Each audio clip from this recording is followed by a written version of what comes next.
કોઈ પણ આપણું નો સાચવી શકતા હોય ને તો અમારા માટે બધા જીરો છો જીરો. અરે હું 10 વખત કહું છું કે જયરાજભાઈ એક એવા વ્યક્તિ કોણ છે? જયરાજભાઈ કોણ છે નક્કી કરવા વાળા? આખા ક્ષત્રિય સમાજનું ઈ થોડું કહી શકે છે? કોણે ઠેકો દીધો છે ને?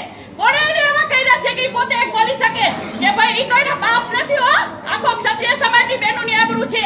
કદાચ ક્ષત્રિય સમાજ અને જયરાજભાઈને કદાચ લાંછન નહીં લાગ્યું હોય, પણ અમને તો અમે ભલે મિડલ ક્લાસમાં આવતા હોય, ચટણી રોટલો ખાતા હોય, પણ સમાજ છે ને અમારા માટે પહેલું છે. રૂપિયાના ઢગલા કરવા વાળા માણસો અમે નથી.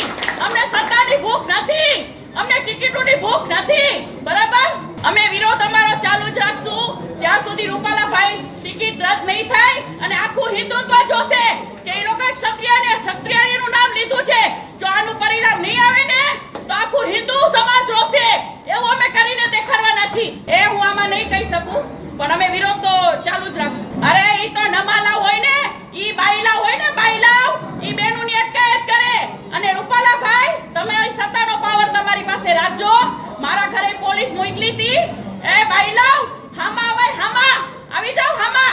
પાછી બેનુને પોલીસની અટકાયત કરો છો, પાછા વિડિયો વાયરલ કરો છો કે મરદના દીકરાઓ ઈ સામે આવે. તો અટકાયત શું કામ કરી? એમ જ હતું કે પદ્મિનીબા વાળાની એન્ટ્રી નહીં તો શું કામ? તો પાછળથી વિડિયો વાયરલ ન થવા જોઈએ. બરાબર? મને ત્યાં સુધી પહોંચવા જ ન દીધી. કેમ અમને બેનુને બોલવાનો હક નથી? ક્ષત્રિય સમાજના બેનુનું નામ લીધું હતું તો કાલે મીટિંગમાં કોઈ ક્ષત્રિય સમાજનો આગેવાન હતો જ નહીં. સાંજ સમાચાર ફેસબુક પેજને લાઇક કરો, વિડીયો શેર કરો અને વધુ વિગતવાર સમાચાર માટે sanssamachar.net વિઝિટ કરો.